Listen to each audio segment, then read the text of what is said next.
আজ এবং আগামীকাল নকআউট পর্বে কার কার ম্যাচ রয়েছে এবং আপনার ফেভারিট লিস্টে কোন দল রয়েছে? এখন তো নকআউট পর্বের খেলাগুলো থাকবে এবং সবগুলোই জমজমাট লড়াই হবে।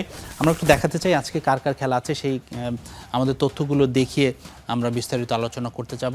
ব্রাজিল এবং জাপান ম্যাচ সবার আগে শুরু হচ্ছে রাত 11টায়, সেটা তো আমরা জেনেই গেছি, আমরা আলোচনাও করেছি সেটা বিষয়ে। এর পরের দুইটা ম্যাচও কিন্তু খুব খুব গুরুত্বপূর্ণ। জার্মানির বিশ্বকাপ আসলে নকআউট পর্ব আজকের ম্যাচ আছে প্যারাগুয়ের বিপক্ষে রাত 2:30টায়।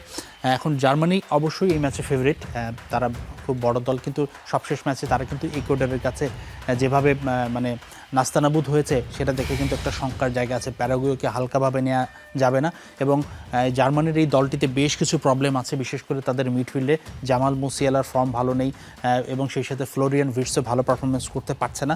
তো এই দুই কি প্লেয়ার যখন ভালো পারফরমেন্স করতে পারছে না, তাদের মিডফিল্ডে একটা ভ্যাকুয়াম তৈরি হচ্ছে এবং ইকুয়েডর সেখানে খুব ভালো ফায়দা নিয়েছে। আমার মনে হয় প্যারাগুয়ে যদি মিডফিল্ডের সেই দুর্বলতাটা কাজে লাগাতে পারে, আমার মনে হয় প্যারাগুয়ে ভালো ফাইট দিতে পারে। তবে অবশ্যই জার্মানি ফেভারিট এই ম্যাচে।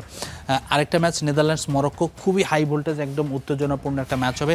সকাল 7টায় খেলাটা হবে। ব্রাজিল গ্রুপে ছিল মরক্কো, আমরা জানি র্যাঙ্কিংয়ের 7 নম্বর দল মরক্কো, এবং নেদারল্যান্ডসও খুব ভালো ফুটবল খেলে থাকে। এই ম্যাচে আসলে নিশ্চিত ফেভারিট বলাটা কঠিন, তবে নেদারল্যান্ডসের সাম্প্রতিক যে পারফরমেন্স, তারা যেভাবে ডাচদের যেই আসলে টোটাল ফুটবলের যে মেথডটা আছে, যেভাবে তারা গত 2 ম্যাচে পারফরমেন্স করেছে, তাতে আমি কিছুটা নেদারল্যান্ডসকে এগিয়ে রাখতে চাই। তবে মরক্কো যে তার পুরো দস্তুর সামর্থ্য আছে, তারা মিডফিল্ডে ডমিনেট করবে এবং নেদারল্যান্ডস 2 উইং দিয়ে আক্রমণ করবে।